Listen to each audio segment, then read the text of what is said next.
Cheguei! Eu sou a Paula Frati e hoje eu vou falar sobre o iceberg do TDAH.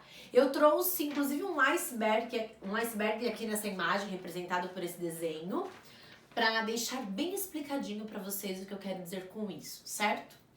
Quando a gente olha para um iceberg, a gente nota que apenas 10% do iceberg fica na superfície.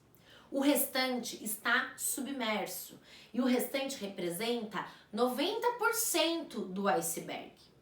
E tudo que está submerso representa o grande perigo para navios, para as embarcações. Exemplo clássico disso é o filme Titanic. O navio Titanic que naufragou porque bateu num iceberg. E o problema estava o quê? Na parte do iceberg submerso. Então, é muito importante a gente olhar para o que está submerso, aquilo que os nossos olhos não conseguem ver. Mas por que eu estou comparando um iceberg ao TDAH? Porque, pensando que o TDAH é tão complexo quanto um iceberg, o que representa os 10% do TDAH que está na superfície, que está aparente, que está na nossa vista, que está ao nosso alcance? Esses 10% dizem respeito às características do TDAH, a desatenção, a hiperatividade e a impulsividade. São características que denunciam a criança. A criança que é do tipo desatenta, ela vive no mundo da lua, ela é distraída, ela perde coisas, ela é esquecida, ela se machuca com muita facilidade porque ela não vê os objetos por onde ela passa. Então, é uma criança que não passa despercebido. A criança que tem a predominância da desatenção, ela também chama atenção, principalmente no período escolar, que é onde vai aparecer as maiores dificuldades, porque ela não vai conseguir focar, ela não vai conseguir se concentrar. Agora, as características da hiperatividade e impulsividade denunciam ainda mais. Na verdade, essas características chegam primeiro. Primeiro chega a hiperatividade da criança, a impulsividade da criança, e depois chega a criança. É uma criança que não para quieta, muito agitada, impulsiva, não pensa para falar, não pensa para agir. Quando você vai ver, ela já fez, ela já tomou uma atitude. Sobe no sofá, escala as coisas, fica o tempo todo correndo, come de pé, come andando, não consegue ficar sentada na sala de aula. Então é uma criança que definitivamente não dá para você deixar de reparar. É uma criança que incomoda, porque as características do TDAH, principalmente a hiperatividade e a impulsividade, incomodam as pessoas que convivem com essa criança, porque é uma criança que é difícil. Então, tudo isso faz parte dos 10% daquilo que a gente consegue ver, daquilo que a gente consegue notar com muita facilidade. Qualquer pessoa pode notar as dificuldades que a criança apresenta, tendo desatenção, tendo hiperatividade, tendo impulsividade. Os pais estão carecas de saber quais são os prejuízos causados por essas características. Os pais vivem a rotina, vivem o dia a dia aqui, ó, à base de muita tolerância, de muita paciência, de muita reza brava, para conseguir dar conta de toda essa dificuldade que envolve cuidar de uma criança que é desatenta, que é hiperativa e que é impulsiva, tá? Então, o iceberg do TDAH, o que representa os 10%, que é o que está na superfície, é aquilo que é óbvio.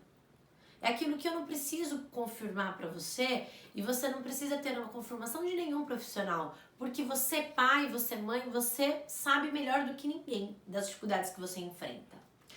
Agora, o que realmente importa é o que está submerso, os 90%. Porque os 90% não tá na nossa vista, não tá na nossa cara. A gente não tá enxergando de uma maneira óbvia. A gente precisa se aprofundar, mergulhar para conseguir entender a proporção desses prejuízos. E da mesma forma que o iceberg representa, os 90% do iceberg que estão submersos representa o maior perigo, com o TDAH acontece a mesma coisa. O perigo não tá aqui. O perigo tá aqui, naquilo que a gente não vê. O perigo tá no desconhecido. Porque o desconhecido não nos permite uma ação, uma intervenção. Porque como que eu vou ter uma atitude diferente com a minha criança se eu nem sei o que está acontecendo, se eu nem sei o que ela está sentindo, porque eu não estou vendo, porque eu não estou entendendo, porque não está óbvio para mim. Então, os 90% representa os maiores prejuízos para a criança, para o adolescente e para o adulto com TDAH. Mas então, o que envolve esses 90%? Eu separei alguns itens para falar desses 90%, mas não são os únicos, tá? Existem muitos outros prejuízos que estão dentro desse 90%, mas eu separei os que eu julgo necessários, essenciais e os principais. E acredito que existe uma necessidade muito grande em compreender esses 90% para que a criança tenha menos prejuízo ao longo da vida toda, tá? O primeiro item é baixa autoestima. Autoestima é um conceito subjetivo, diz respeito ao olhar que nós temos de nós mesmos. Então, ao quanto eu consigo me valorizar, o quanto eu consigo, a ideia que eu faço de mim mesma, que pode ser uma ideia positiva ou pode ser uma ideia negativa. Eu não costumo utilizar o termo autoestima baixa e autoestima alta, porque eu não entendo a autoestima como uma régua, um conceito mensurável, que você pode quantificar. Na verdade, a gente não tem como quantificar a autoestima. O que significa uma autoestima alta? O que significa uma autoestima baixa? E eu entendo que ao longo da vida, em muitos momentos, nós vamos ter uma autoestima mais elevada e em outros momentos teremos uma autoestima mais rebaixada, diminuída. E tá tudo bem, faz parte do desenvolvimento humano. Então, ao invés de falar autoestima baixa, autoestima alta, eu prefiro falar de autoestima fortalecida e autoestima fragilizada. Nas crianças com TDAH, é muito comum que elas tenham uma autoestima fragilizada. E por que isso acontece? Porque elas ouvem críticas desde que elas se reconhecem como gente, como ser humano. Porque elas não param quietas, porque elas vivem no mundo da lua, porque elas são impulsivas, porque elas são agitadas, porque elas são pestinhas, porque, meu Deus, você é muito chato, você é muito inconveniente, você interrompe conversa. Então a criança, ela vai ouvindo crítica desde sempre. Muitos adultos chamam a atenção dessa criança, muitas vezes de uma forma inadequada. Essa criança é punida por aquilo que ela não consegue controlar. Ela tá agitada, ela come de pé, ela tem essa necessidade de ficar andando, não é porque ela quer, não é para te provocar, é porque o cérebro dela funciona dessa forma. E muitas vezes ela é punida por isso. Eu já ouvi diversas vezes relatos de crianças com TDAH que falam assim: eu não queria ser assim, eu não queria ter esse cérebro, eu queria ser diferente, mas eu não consigo. Você também já deve ter ouvido isso do teu filho. Então, as crianças muitas vezes, crianças com TDAH, são punidas por aquilo que elas não podem mudar, por uma condição que nasceu junto com ela, não é uma escolha. E imagina que essa criança está construindo a autoestima, imagina que essa criança está construindo a ideia que ela tem dela mesma, com todas essas interferências, como é que fica a ideia que ela faz dela mesma? Ela acaba desenvolvendo uma série de crenças negativas. Ela acaba achando que ela não é uma boa pessoa. Ela acha que ela é inconveniente, que ela atrapalha os pais, os familiares, os professores, os amigos da escola. e ela vai murchando cada vez mais. Por isso é muito comum encontrarmos crianças com TDAH com autoestima muito fragilizada. Qual é o grande prejuízo da autoestima fragilizada a longo prazo? A criança que tem autoestima fragilizada, ela vai se tornar um adolescente com autoestima fragilizada e aumenta muito a possibilidade de desenvolver um transtorno de ansiedade, um transtorno de humor, como por exemplo a depressão. Então é muito importante olhar para a autoestima da criança com TDAH. Só que a autoestima não está nos 10%. A autoestima, principalmente se a criança tem autoestima fragilizada, a autoestima está aqui nos 90%, naquilo que não está óbvio, que você não está vendo todo dia, porque é um conceito subjetivo, é um conceito interno. É aquilo que a criança está construindo dentro dela. Você vê o teu filho crescer, teu filho engordar, o cabelo do teu filho mudar, o corpo do teu filho mudar, mas você muitas vezes não consegue acompanhar as mudanças internas que acontecem com o teu filho. E essas mudanças são tão importantes quanto as mudanças externas. E dizem tanto da criança quanto as mudanças externas. Então é muito importante prestar atenção naquilo que você não consegue ver. Um outro prejuízo que também está aqui submerso nos 90% daquilo que a gente não consegue ver são os atrasos no desenvolvimento, as disfunções cerebrais, né, de algumas funções cognitivas, principalmente em funções que dizem respeito às funções executivas, que é essa área aqui atrás da nossa testa. E eu vou explicar um pouquinho para que você possa entender. TDAH. A criança com TDAH, ela não é deficiente, ela não tem um cérebro problemático, ela não tem um cérebro defeituoso, não tá faltando nada no cérebro dela. Ela tem um cérebro diferente. E algumas áreas cerebrais têm um atraso no desenvolvimento. Vai desenvolver, mas com um certo atraso. E a área mais importante que tem uma alteração encontrada no TDAH é na área do córtex pré-frontal, que é a área responsável pelas funções executivas. E o que são as funções executivas? O que as funções executivas fazem? Imagine que nós estamos falando de uma orquestra. E uma orquestra tem muitos músicos e tem um maestro. Os músicos, eles dependem do maestro. Por melhores que os músicos sejam, por mais afinados, por mais estudados que os músicos sejam, eles dependem do maestro para organizar, para direcionar essa orquestra. As funções executivas, elas podem ser comparadas ao maestro.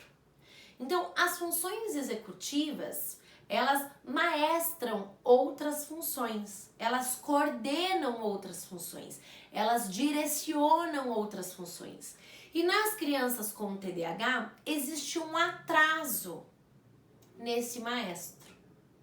É como se a orquestra tivesse iniciada sem o maestro.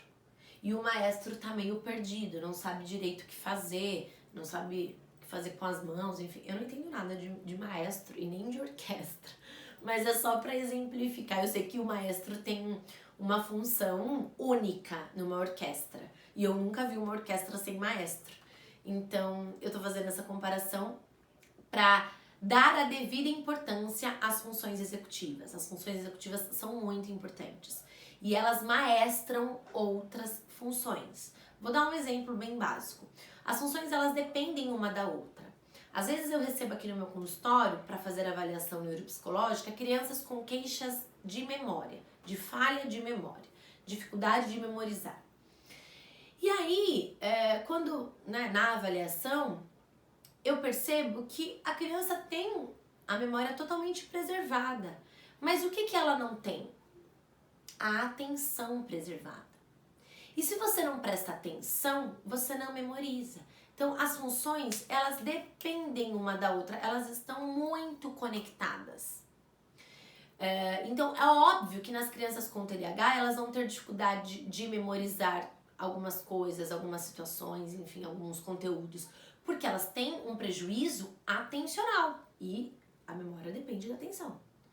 Então, esses atrasos no desenvolvimento e essa disfunção neurológica, né, principalmente das funções executivas, acabam causando uma série de prejuízos nas crianças com TDAH. E esses prejuízos estão aonde? Submersos. Porque é óbvio, eu sei de funções executivas porque eu sou psicóloga e neuropsicóloga, eu estudo sobre isso. Mas você, em casa, talvez você não saiba, talvez você nunca tenha ouvido falar. E tudo bem, você não é obrigado a saber sobre funções executivas. De repente você trabalha com direito, com engenharia, enfim, você é professora. Nem todo mundo é obrigado a saber sobre funções executivas. Não tem como saber sobre tudo. Cérebro é um universo muito complexo. Muito complexo. A gente conhece muito pouco ainda do nosso cérebro. Falar de funções executivas pode ser falar grego para você. E tudo bem, você não é obrigado a saber disso, mas é importante que você saiba. Por que é importante que você saiba? Porque, independente do seu saber, do seu conhecimento, isso vai causar prejuízos para a tua criança. E se você sabe, você cuida melhor, porque aí não é um universo desconhecido, não é um universo que está submerso para você. Você já ouviu falar, você entende melhor e aí você direciona melhor a vida do teu filho. Você cuida melhor, você treina melhor o teu filho, tá? Um outro item que eu gostaria de mencionar aqui, que também faz parte do conteúdo que está submerso, é a desregulação emocional. Eu sempre recebo mensagens, mães comentando nos meus vídeos, dizendo que o filho não consegue se controlar, que ele não sabe ouvir não, que ele é muito mimado, que ele é muito agressivo, que ele não pode ser contrariado, enfim, diversas queixas a respeito das crianças que têm TDAH. Quando estamos falando de criança, estamos falando de cérebro de criança, estamos falando que a criança está em desenvolvimento.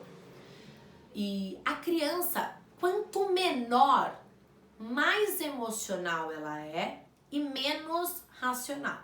Com o passar do tempo, a criança vai desenvolvendo a racionalidade, a lógica. Isso acontece por uma questão de estrutura cerebral mesmo.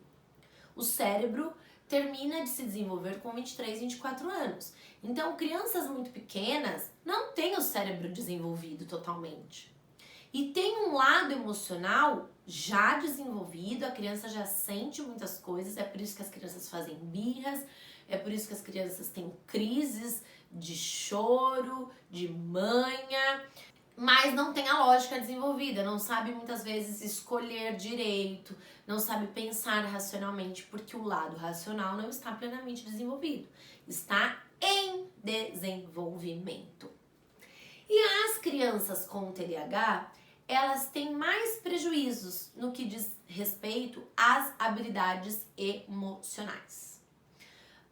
Ela é o que a gente chama de inabilidade emocional. As crianças com TDAH, elas têm inabilidade emocional. Uma falta de habilidade para lidar com as questões emocionais. Isso se deve por diversas questões e também está relacionado ao maestro, às funções executivas. Eu não consigo inibir, eu não consigo controlar, eu não consigo direcionar as minhas emoções, as minhas atitudes, os meus comportamentos. E isso traz prejuízos imensuráveis. Prejuízos para as relações com a família, com os amigos, porque é uma criança imatura. É uma criança que muitas vezes não consegue se relacionar com crianças da mesma idade. Não consegue realmente ouvir não consegue ser contrariada, tem dificuldade, quer tudo do seu jeito. Imagina, uma criança que é hiperativa. Agora ela quer brincar de carrinho, mas passou 30 segundos, ela quer brincar de jogo de tabuleiro, e passou mais 2 minutos, ela quer brincar, ela quer fazer um desenho. E a criança que tá ali brincando com ela tem que acompanhar toda essa loucura. esse ritmo desenfreado. É muito difícil estabelecer uma relação assim. E a criança com TDAH, ela não tem a consciência de que ela tá exagerando, de que o ritmo dela tá acelerado, que a criança com quem ela tá brincando não tá acompanhando. Ela não tem essa consciência. E se a criança sinaliza alguma coisa contrária, ela fica brava. Ela emburra. Ela não quer mais brincar. Ela é a dona da bola, ela pega a bola e vai embora.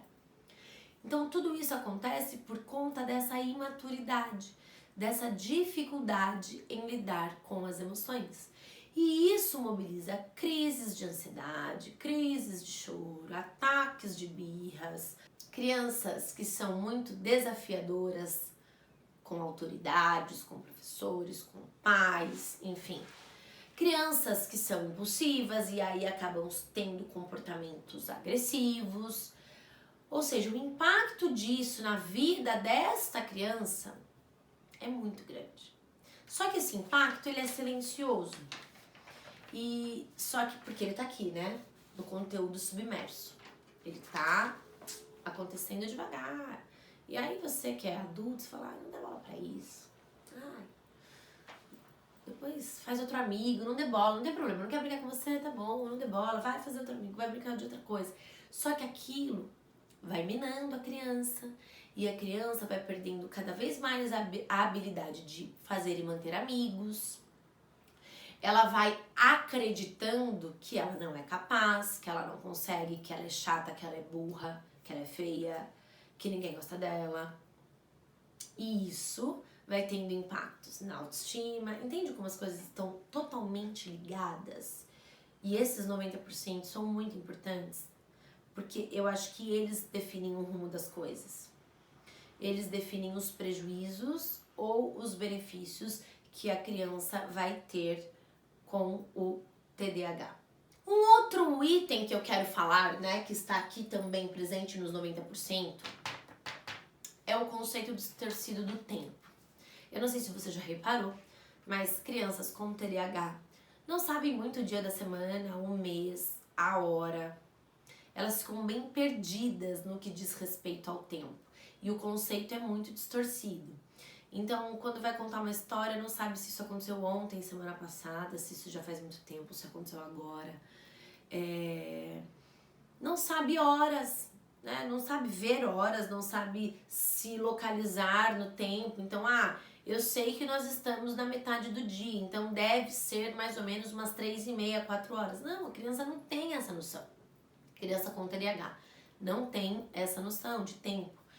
E isso, enquanto é criança, ok, passa tão despercebido, passa tão batido que vai.